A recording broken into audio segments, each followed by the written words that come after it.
Buenos días, mi nombre es Pedro Mancillas, les doy la bienvenida a esta conversación, a esta charla. Quiero agradecer la invitación que me ha hecho Alamis para compartir estas experiencias con ustedes. Espero que les sean de utilidad. He preparado una presentación más o menos en 20 minutos, en 3 actos, que básicamente va a introducir en lo que nosotros hacemos y de alguna forma también voy a abrir algunas distinciones respecto de las tendencias que vienen y lanzaré algunas preguntas al final que nos permiten ir desarrollando la conversación, ¿vale? Entonces, lo primero que les quiero ir mostrando también es cómo es el trabajo que nosotros realizamos para llegar a estas tendencias que ustedes van a ver hoy día. Y nosotros hacemos un trabajo de investigación en distintas locaciones. Si se fijan ahí en pantalla hay un par de imágenes, 3 imágenes de mapas de distintas ciudades. Nosotros generalmente visitamos locaciones bien específicas que tienen que ver sobre proyectos de desarrollo sostenible, proyectos que tienen que ver con desarrollo social, desarrollo ambiental, desarrollo económico, transformación de ciudades. Y lo que también estamos haciendo es apoyarnos infinitamente por ciertos organismos de cooperación internacional, en este caso la Embajada de Alemania, Noruega y Suecia, con sus distintas áreas de desarrollo que han facilitado estas conversaciones.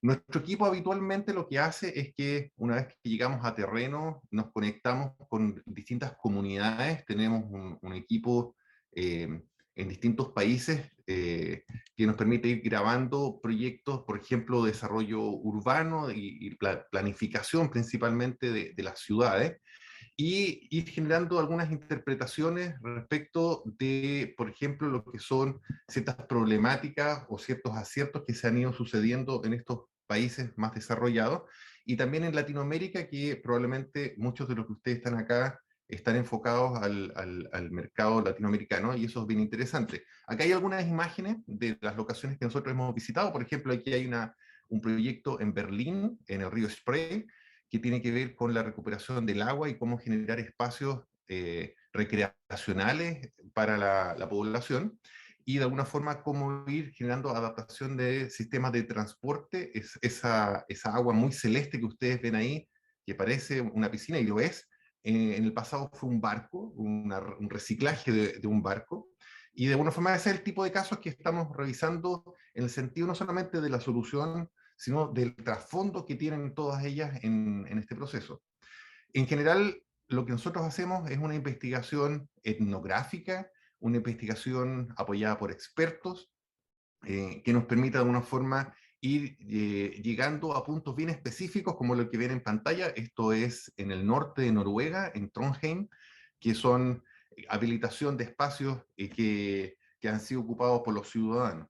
También obviamente nos incorporamos al sector de la industria y estamos trabajando con distintos proyectos de cooperación, que de alguna forma también, en el caso de la imagen, habla sobre el hidrógeno verde, la transformación de la alimentación en las ciudades. Obviamente el transporte es algo que probablemente a ustedes les interese mucho más en esta presentación.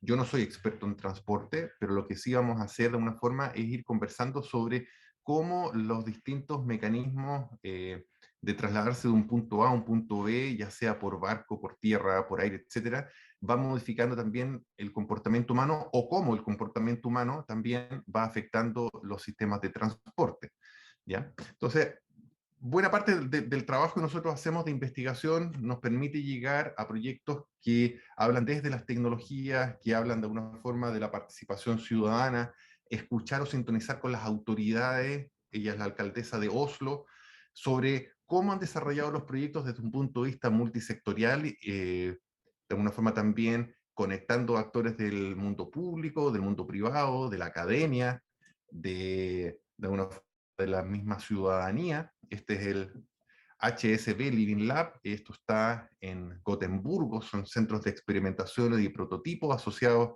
al transporte urbano, etcétera. Hay muchos casos bien interesantes que he estado observando, registrando, mapeando, y cuando volvemos de alguna forma con toda esta información que la hemos venido desarrollando desde el año 2009 sin cesar, eh, mostrando de una forma cómo ha ido evolucionando el mundo, logramos sintetizar toda esta información en procesos que apoyan a la alta dirección de las compañías o de los gobiernos de una forma de la toma de decisión.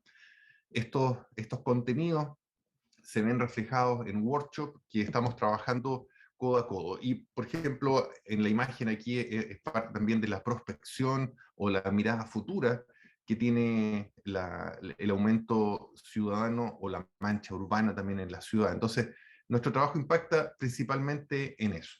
Entonces, vamos a ir ahora a entrar al acto primero, luego de esta pequeña introducción respecto de lo que es las distinciones de cambio climático, de pandemia, etcétera, y de estas ciertas creencias en términos de las distinciones. La primera distinción que quiero colocar ahí, y quizás en las primeras que voy a presentar ahora, son más cercanas a ustedes porque ya hemos escuchado de forma majadera a través de los medios de comunicación esta distinción entre finito o infinito, en el sentido de que hay una creencia de que tenemos recursos infinitos y que podemos explotarlos a nuestra complacencia, pero en realidad el recurso es bastante finito y eso hace de que tengamos que enfrentar una aceptación a fuerza respecto de esta situación.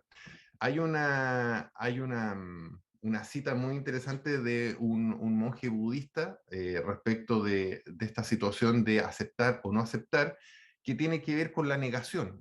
Hay una suerte de no querer aceptar el término de una cierta civilización que claramente está provocando cambios bastante serios y la recomendación siempre es aceptar, porque de alguna forma a partir de eso podemos ir reinventando el futuro. Y obviamente acá hay un par de cosas bien interesantes que es bueno mirar siempre, que tiene que ver con que los medios de comunicación han instalado una suerte de desesperanza contagiosa, que tiene que ver con la imposibilidad de ver futuros viables de alguna forma. Y eso no genera una suerte de parálisis eh, o también una invitación a la acción. ¿Ya? Son los dos mundos que pasan. Y en el mundo corporativo muchas veces lo que sucede es que los ejecutivos por temor a mover o a poner en riesgo su estabilidad profesional, laboral, entran en parálisis y prefieren no hacer propuestas y quedarse ahí un poco a la espera de lo que pase, cuando en realidad ese es el peor escenario. La acción, obviamente, la acción coordinada, la acción planificada, es lo que está llevando de una forma a entender. Entonces, de entrada, a partir de estas distinciones que hemos estado compartiendo acá, la idea es que podamos hacer un pequeño recuento de dónde estamos. ¿Ya? Esto quizás también puede sonar o puede ser escuchado como, ya entiendo, ya sé de lo que me están hablando, más de lo mismo. ¿No? Pero inevitablemente, mucho antes de la pandemia, había una situación de descontento social en muchos países. Probablemente nunca se había visto la presencia de niños en las manifestaciones, sobre todo del tema climático, obviamente influenciado por Greta, que ha estado ahí como activista, pero también una suerte de indignación social en una serie de ámbitos donde desde la imagen que ustedes ven a la izquierda, que es de Bogotá, y la otra de la derecha, que es de Argentina, habla sobre cómo de alguna forma la vida en nuestro planeta está en problemas. ¿Ah? Inevitablemente eso hay que decirlo, no es difícil llegar a esa conclusión, y la confusión, el resentimiento, la rabia de grupos que o no han sido escuchados o de alguna forma las políticas públicas no han dado resultados, genera un descontento social y eso se manifiesta de distintas formas.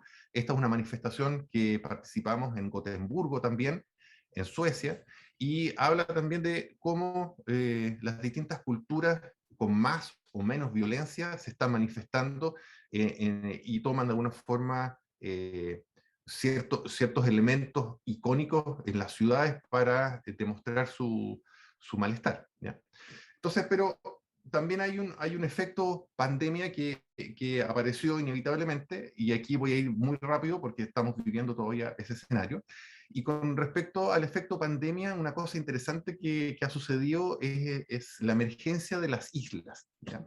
Cuando hablamos de la emergencia de las islas, no me refiero a que están apareciendo literalmente las islas como las estamos viendo ahí, sino básicamente un proceso de transición que se estaba viendo o observado como ámbitos en los cuales están surgiendo en reemplazo de una civilización que claramente la civilización industrial, postindustrial, está dejando huecos vacíos y un continente entero se está sumergiendo y empiezan a florecer estas islas de conocimientos, estas islas de práctica que es interesante de mirar. Entonces, en ánimo también de pasar muy rápidamente la información, lo que ustedes van a ver hoy día acá son pequeños esbozos que aparecieron durante la pandemia. Claramente aquí lo que ven en pantalla, quizás algunos de ustedes se sientan identificados, sobre todo en estas residencias laborales que estamos viendo, es cómo lidiar con trabajar en casa, con la familia, y donde los niños no entienden que estamos trabajando porque no era un concepto que estaban habituados y quieren seguir jugando. Es magnífico que de alguna forma que mamá o papá está en casa y quiere jugar, pero no puede porque está frente a un computador, la imagen es muy irrelevante ahí. Y también tiene que ver también con lo que le está sucediendo a los niños. Hoy día los niños, en esto de estar en cuarentenas prolongadas, la necesidad de jugar no se les va a quitar. Ya venían con toda una estimulación respecto del hacer, los legos ayudan mucho en eso, y también en la irrupción digital que es parte de dónde estamos hoy día, ¿ya? Aquí hay una imagen bien interesante que tiene que ver con una investigación que nosotros hicimos en el borde de Alemania con Polonia. Son campos que habían sido abandonados en la Segunda Guerra Mundial, donde se invitaron a grandes masas de agricultores a trabajar en las fábricas. Por tanto, todos los campos quedaron sin personas. Ahí en la imagen vemos un campo de manzanas, ¿ya? Estamos con un buen amigo que nos llevó a conocerlo, y da cuenta también de esta transformación de la migración hacia lo rural, ¿ya? Hay muchos profesionales que durante la pandemia, incluso antes, ya estaban viendo esta posibilidad de ir a vivir al campo y tomar estas áreas abandonadas y generar productos de valor agregado. En este caso, de nuestro amigo, a partir de las manzanas, empezó a producir una sidra y también generó la habilitación de un espacio para un turismo rural más tranquilo. Son cosas que han ido apareciendo, que son novedosas. eh, Otro caso interesante también de los cuales nosotros hemos estado investigando tiene que ver con las poblaciones que por muchos años han estado sumergidos en drogas duras, y de alguna forma también cómo se han ido generando espacios de innovación social donde se incluyen estas personas en un ánimo de rehabilitación, pero desde las prácticas laborales en cafetería, y eso empieza a cambiar también la impronta respecto a ciertos sectores de la sociedad. A esta altura de la conversación, probablemente ustedes me están diciendo quizás qué tiene que ver con transporte, los metros, los trenes, etcétera, y cómo encaja. Si le está pasando eso en este momento de la presentación, es parte del diseño, y la idea es que al final vayamos conectando estos mundos. Bueno, el retorno a lo rural aparece con fuerza.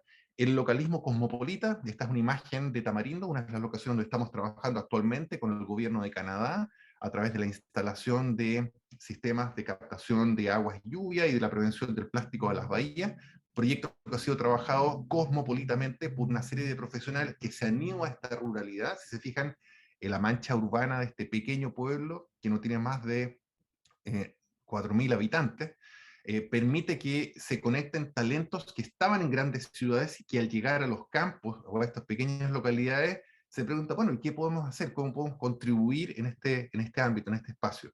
Obviamente aparece también una camada, una generación de personas, me incluyo, que tenemos habilidades digitales, pero que también estamos envejeciendo. Y esa es una nueva dimensión de posibilidades que aparece, digitales barriales, donde a partir también de la pandemia aparece el comercio local como una posibilidad de desarrollo. Aquí hay un par de imágenes que son de un buen amigo también en Berlín.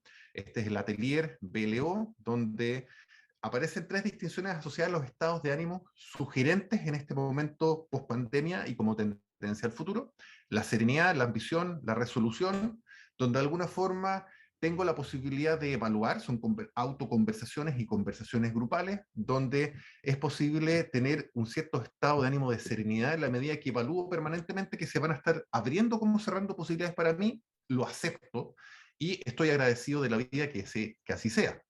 La ambición esperanzadora la entendemos también como esa evaluación de posibilidades futuras para mí y para el mundo, y estoy comprometido a tomar acción, dejar de ser el observador y pasar al plano de la acción. Y por último, la resolución colectiva, que es, estoy tomando acciones como persona, pero también como parte de un equipo para concretar esas posibilidades y que de alguna forma las evalúo abiertas. Son tres estados de ánimo que se cultivan en las organizaciones, en los grupos, en las comunidades también, para salir de esa desesperanza que hablábamos al comienzo. En general, cuando hablamos también de tendencias, el diseño con sentido social aparece muy fuerte. Aquí las imágenes que estamos viendo son de Vipa, es parte de la remodelación del puerto de Oslo, en términos de que los habitantes entienden que hay muchos migrantes de distintos países, lo toman como un valor, hay muchos que les encanta cocinar y crean una suerte de cooperativa asociada a la gastronomía multicultural, y eso atiende la necesidad de que en todas nuestras ciudades estamos viviendo la experiencia de recibir migrantes de distintos países. Muy interesante el fenómeno también. ¿Para qué decir en Sagene, que es un proyecto desarrollado por Mauricio, otro un buen amigo que tenemos ahí, donde han logrado generar proyectos individuales y colectivos y donde de alguna forma los barrios se transforman en pro de una mejor calidad de vida? Y obviamente, en relación a los jóvenes, la voluntad de ayudar, el voluntariado aparece también con mucha fuerza en esto de las tendencias. ¿Ya? En fin. Bueno, parte también de lo que hemos estado también investigando tiene que ver con esto de vivir diferente y con menos, que es algo que en general lo que nos ha ido sucediendo cuando avanzamos en las conversaciones es que hay una resistencia hoy día de la sociedad de la austeridad.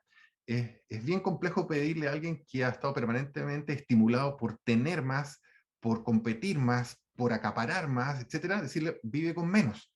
Y eso de vivir con menos empieza a parecer como una suerte de desafío a la persona, y obviamente aparecen de alguna forma perspectivas de decrecimiento, que desde el punto de vista de los economistas que estaban todo el tiempo pensando en el crecimiento constante, en este infinito, es una contradicción y una suerte de alergia a entrar en ese dominio. Pero efectivamente no se trata de hacer menos de lo mismo, sino vivir con menos, pero de manera diferente.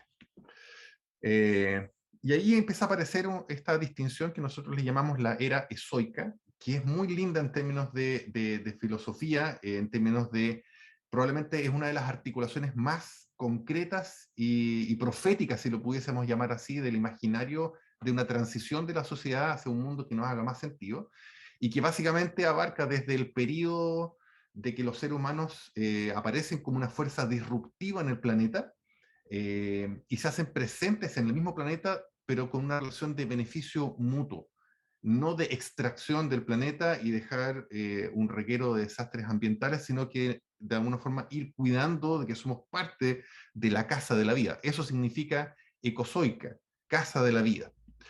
Bueno, y aquí ya para ir finalizando, me quedan pocos minutos, algunas preguntas incómodas que quizás es interesante de hacérselas, sobre todo cuando vemos de que la población, producto de la pandemia, ha ido ingresando a consumir más automóviles, a ocupar menos transporte público por la cercanía y los momentos de contagio.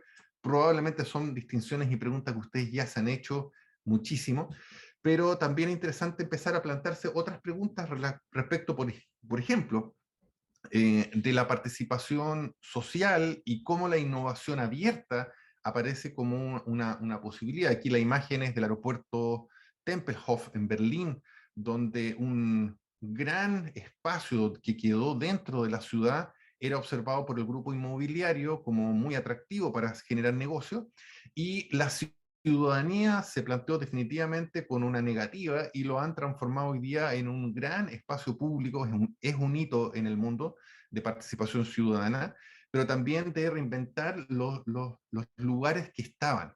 La capacidad de innovar a través de la innovación abierta y de no pedirle solamente al equipo de innovación al interior de las compañías que desarrollen la idea mágica o que contraten una consultora para que tenga la idea mágica, sino que invitar a sus comunidades de clientes, de usuarios, stakeholders, a participar, aparece muy, muy interesante.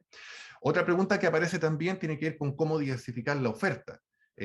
A veces estamos habituados a hacer muy bien lo que ya sabemos hacer, pero cuando empiezan a pasar fenómenos importantes que afectan esa oferta principal, la pregunta es, bueno, ¿y qué otras cosas podemos hacer o dentro de nuestro mismo giro o complementarias a nuestro mismo giro de negocio? Entonces, aquí la empresa debe de alguna forma en ciertos puntos de distribución de su entrega de productos, ha instalado, por ejemplo, la distribución a través de bicicletas cargo, que para ciertos puertos, ciertas conexiones con trenes en la bajada de mercadería y llevarla por locaciones donde no hay estacionamiento, aparece como una solución súper interesante. ¿Cómo anticipar mundos? Acá hay un aspecto que a mí me gusta mucho que tiene que ver con los prototipos y cómo generar de alguna forma soluciones de vanguardia a partir de la experimentación. Estas imágenes que ustedes ven acá son de la Universidad de Chalmers, donde de alguna forma se han invitado a usuarios a vivir experiencias durante un largo periodo de tiempo y monitorearlas para ir entendiendo cómo el ser humano se comporta, no solamente con el prototipo como una creación de un workshop, sino en la convivencia permanente. Y desde ahí empiezan a monitorear con indicadores, con sistemas de tracking, muy, muy interesante. ¿Qué experiencia sería memorable? Cuando hablamos de memorable, me imagino que aparece la experiencia de los niños, aparece la experiencia de los espacios públicos que probablemente muchos de ustedes ya han intervenido a través de la cultura, por ejemplo, o a través de ciertos hitos que han ido marcando en los espacios asociados al transporte público que ustedes manejan.